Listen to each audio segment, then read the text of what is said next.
আসসালামু আলাইকুম। ঈদ ভ্যাকেশনের আরেকটা ব্লগে আপনাদের সবাইকে অনেক অনেক ওয়েলকাম। কেমন আছেন আপনারা সবাই? আশা করছি আপনারা সবাই অনেক অনেক ভালো আছেন। আলহামদুলিল্লাহ আমি অনেক ভালো আছি।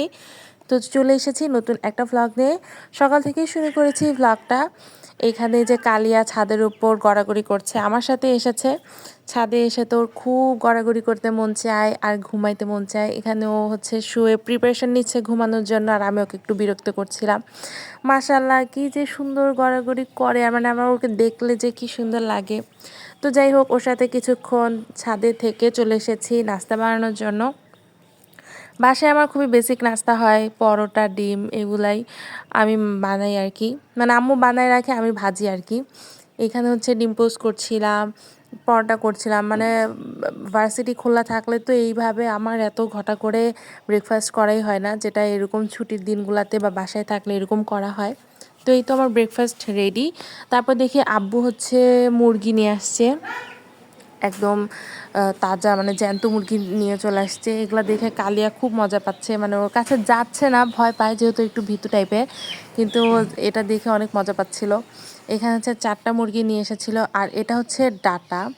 এটা হচ্ছে আমাদের আব্বু হচ্ছে অনলাইনে এটার বীজ নিয়ে আসছিল, যেটা হওয়ার পরে যে এই অবস্থা এই কয়টা হয়েছে, আর কিছু হচ্ছে আরেকজনকে দিয়ে দেওয়া হয়েছে আর কি।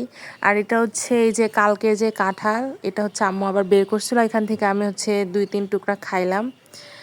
কাঁঠালটা বেশ মজা ছিল। আমি ভাবছিলাম অনেক পাকা হবে, বাট এতটা পাকা না, ভালোই শক্ত। আর এই যে কালিয়া। তারপর দেখি আব্বু যে বাজার থেকে মাছও নিয়ে আসছে, তো এটাও আমি আপনাদের সাথে একটু শেয়ার করলাম। তো কালকে যেহেতু আরাফার দিন ছিল, আম্মু হচ্ছে রোজা ছিল, তো আম্মুর জন্য আমি টুকিটাকি মানে বাসায় যেটা ছিল ওটা দিয়ে আমি একটু ইফতারের আয়োজন করছিলাম। আম্মু বলছিল তেমন কিছুই করতে হবে না, বাট আমি ভাবলাম যে না, একজন রোজা আছে, একটু করা যাক, সাথে আমরা একটু খেলাম। যেহেতু রোজা চলে গিয়েছে 2 মাস হয়ে গেল, ইফতার তো ওভাবে আর করাই হয়নি। ইফতার বলতে মানে ইফতারের যেই খাবারগুলা পেঁয়াজু বুট এগুলো তো আমরা অনেক দিন ধরে খাচ্ছি না। তো আজকে আমি প্রিপারেশন নিচ্ছিলাম এখানে পেঁয়াজু বানানোর, আর বুটটা আমি অলরেডি বসিয়ে দিয়েছি, বুট ভুনা যেটা ওইটা হচ্ছে। আর এখানে আমি হচ্ছে পেঁয়াজুর জন্য যে ডাল হচ্ছে, আমি হচ্ছে ডাল না একদম মিহি করি না, মানে একটু আস্তে আস্তে রাখি, তাহলে হচ্ছে অনেক সুন্দর ক্রিস্পি হয়। তো এখানে আমি হচ্ছে ডালটা মিক্স করার জন্য আমি এখানে পেঁয়াজ মরিচ লবণ হলুদের গুঁড়া সব কিছু দিয়ে একটু মিক্স করে নিচ্ছি, বেকিং পাউডার দিয়েছি, দিয়ে সুন্দর করে মিক্স করে ভেজে নিব। আর এদিকে হচ্ছে আমার বুট ভুনাটা কিন্তু হয়ে গেছে। এখন এটাকে একটু সুন্দর করে ডেকোরেশন করে নিচ্ছি, জাস্ট এমনি সুন্দর লাগার জন্য। এক্সট্রা এগুলো সবই আলাদা করেই রাখে আর কি।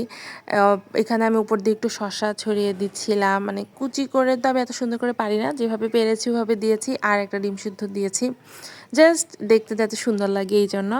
এই যে বুট ভুনা রেডি। আর এখানে হচ্ছে শুকনা মরিচ ভেজে রেখেছিলাম। ওই যে হোটেলগুলোতে দেখি যে হচ্ছে বুটের উপরে শুকনা মরিচ রাখে, তো এটা দেখে হচ্ছে মনে হলো যে আমিও রাখি, সুন্দর লাগবে দেখতে। আর মুড়ি যেহেতু মাখানো হবে, এটাতে অবশ্যই কাজে লাগবে।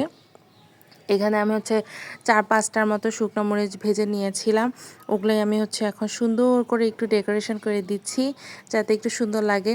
আপনারা কে কীরকম ডেকোরেশন করে মানে টেবিল সাজাতে পছন্দ করেন, আপনারা কিন্তু জানাবেন। আর এদিকে বুটটা হয়ে গেল, আর এই যে পেঁয়াজও ভাজা হয়ে গিয়েছে, সাথে আমি শশার সাথে কিছু খেজুরও নিয়ে নিয়েছি, কারণ আমার মনে হয় যে ইফতারে হচ্ছে খেজুর ছাড়া অসম্পূর্ণ। আর কিছু আম, যেহেতু গত মানে আসল রোজায় যেহেতু আমরা আম পাইনি, কিন্তু আমরা কিন্তু এই রোজাগুলোতে এখন আম পাচ্ছি।